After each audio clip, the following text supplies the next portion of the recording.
大家好，我是 Anthony， 欢迎来到我的频道。这期视频，我想借着郑林华的案例和大家聊聊网络暴力，以及怎样避免网暴所带来的伤害。24岁的女生郑林华，因为长期遭受网络暴力，在今年1月23日自杀。事情的起因发生在去年的7月，当时郑林华刚刚被华东师范大学录取，她带着录取通知书到病床前看望自己的爷爷，并且在网络上发了一篇回忆自己和爷爷相处经历的博文，还配了合影。然而，因为照片中出现了录取通知书，被一些卖网课的机构盗用，一些人冒用他的身份卖起了专升本考试的课程。有人在购买课程后感到上当受骗，将郑林华当作骗子。随后，他的照片经过大量传播，并引起了更广泛的关注。许多和此事无关的网民在不了解事实的情况下，就认为他是骗子，并对他的外貌进行人身攻击。有人认为他染了粉色头发不适合当老师，有人认为中国人就不该染粉色头发，是叛国行为，有人质疑他研究生身份，还有人编造黄色谣言，认为他和爷爷之间是情人关系，认为他是陪酒女。这些误解让郑林华感到愤怒，他一边维权一边反驳，不停地在网络上辩解。同时，他也很担心自己被大学取消研究生入学资格。后来，郑林华得了抑郁症，无法正常睡觉和吃饭，11月份住进了医院。因为学习也受到影响，被学校规劝休学。这期间，郑林华的唯一抚养人和他感情最好的爷爷去世了。2023年1月，郑林华留下遗书，最终选择结束了自己的生命。许多人对于网络暴力都有这样的想法，既然网络上有很多人骂自己，那么关掉手机或电脑不就完了吗？这种看法是很错误的。相比于传统的暴力，比如校园暴力，网络暴力的确不至于引发直接的肢体伤害，但它却具有传统暴力所不具备的两个特点，那就是匿名性和滚雪球效应。匿名性可以从两个角度来分析。首先，由于施暴者在网络上的发言或骚扰信息是匿名的、间接的，因此更容易对受害者倾泻自己的恶意。因为人在现实生活中总是受到各种社会规范的约束，一旦表现出恶意，则容易遭到规范的惩罚，而网络的形式则更容易让人感到自己是不用负责任的。一些受到压抑的情绪，如嫉妒、厌恶等等，就会毫无顾忌地释放出来。同时，施暴者并不能直接看到受害者的痛苦，这也会使得当事人更难以意识到自己的伤害。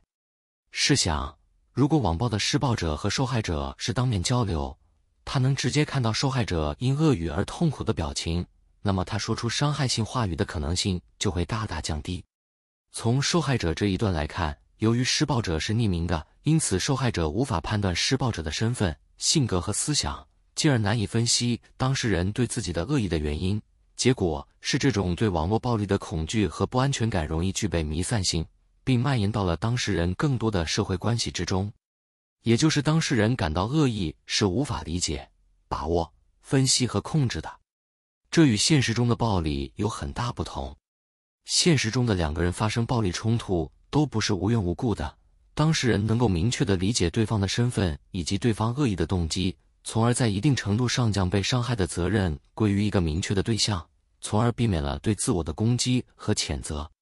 这是影响创伤程度的一个重要因素，因为人的攻击性弱，不能指向外界，就会指向自身。第二是滚雪球效应。我们看到，网络暴力的伤害性还体现在它的规模之大，在短期内，参与网络暴力的人数和流量像滚雪球一样迅速增长，其中绝大部分人都是与事件本身无关的。对个人账号、手机短信等通讯方式的骚扰信息也会暴增，甚至去骚扰当事人的家人、朋友等等。这种人数上的暴增和隐私的被曝光会形成权力的不平等，增加受害者的弱小感和无力感。遭遇网暴后，郑林华以及许多网暴受害者通常都陷入了不停地和网暴者辩论并证明自己是好人的循环，但这种辩解本身是不可能成功的。一是因为网暴的人数太多，不可能一一辩论；二是因为绝大多数网暴者是处于一种无意识状态，本身只是在发泄情绪，也不太可能认错，但当事人在辩论中反而进一步遭受了更多的恶意。正是基于匿名性和滚雪球这两个特点，我们可以总结出，网络暴力会在两个维度上对人的心理造成伤害：一是破坏自我概念或者说自我叙事，二是对社会支持的破坏。在之前的关于中国家庭创伤的视频中，我曾经提到过自我概念的重要性。自我概念就是一个人如何看待和表述自我，它在很大程度上决定了当事人的自尊水平。高自尊水平的个体拥有更加积极的自我概念，他们认为自己的本质是好的、有力量的，在遭遇事件时更容易从这一点出发来解释和思考。然而，在一个人的成长过程中，尤其是人生发展的初期，自我概念还未能从一个人的知觉中分化出来，未能形成一个具有解释力的稳定的系统，而是更依赖于外界的反馈和评价。一个良好的反馈者应当对当事人整体上持有积极和乐观的看法，对当事人的感受和想法能够给予肯定的、具有开放性的反馈，才能帮助当事人能够意识到自己的体验。有学者认为，婴儿是通过一种名为社交生物反馈的方式意识到自己的情感的，即逐渐拥有自我意识。婴儿起初随意地表达自己的情绪，当抚养者能够回应这种情绪，并持有积极的态度时，婴儿就生成了有关自我的积极感受，并学会了感受和整合出自我的存在。这个理论虽然说的是婴儿，但其实是贯穿一个人的一生的，也是适用于成年人的，因为很多成年人也没有体验过安全的人际关系，他们的不安全感和应激反应停留在婴儿状态。人的自我接纳需要一个安全的可靠的中介，这个中介首先接纳当事人的情感，然后人再通过接纳这个中介实现自我接纳。网络暴力则相当于对一个人大量输入了垃圾的反馈，这种反馈对于尚未具备稳定的、积极的自我概念的人来说是具有很强冲击力的。在这种情况下，人会有一种希望通过讨好和辩解来换取承认的本能，但这种向网暴者辩解的做法很难得到良好的回应，反而会让人的自尊水平降得更低。而当当事人会察觉到自己在无意识讨好网暴者时，就会感到自己更加丧失了自尊。当辩解逐渐成为一个人精神世界的全部，而当事人又觉察到这种辩解是不可能胜利时，就会感到自己丧失了存在的价值。因为一个人存在的价值本身是不需要辩解的，是无条件的。当郑林华不断地向网暴者解释自己染粉色头发是自己的权利，并寻求网暴者承认时，他也会渐渐忘记这些事情本身就是理所应当的，原本是不需要这么费力的。对社会支持的破坏表现在受害者会因为网络暴力而变得越来越不信任世界。郑林华的原生家庭很糟糕，主要靠爷爷抚养，所以和爷爷感情很好。根据2022年7月22日他在小红书上的留言，他的其他家人也并不支持他，他把所有的积蓄都用在了维权，但实在难以为继。同时，郑林华也十分担心他的研究生大学，也就是华东师范大学，会因为这件事抛弃他。学业压力和生存焦虑也是压垮他精神的原因之一。他在2022年11月30日的帖子里写道：希望学校能让我回去。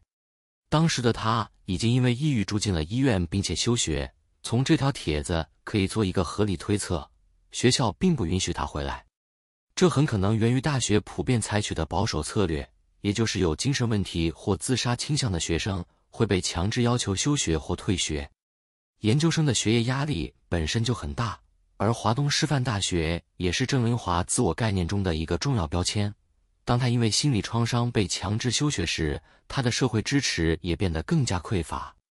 虽然网络上有不少人声援郑林华，他本人也经常感谢很多人对他的关心和支持，但实际上他在现实中所获得的支持远远不够。当受害者接收到大量对自我的负面评价时，会怀疑身边的人是否会以这种眼光看待自己。然而这种怀疑往往有着自我实现的效果，越是这样怀疑，就越感到这种怀疑是真实的。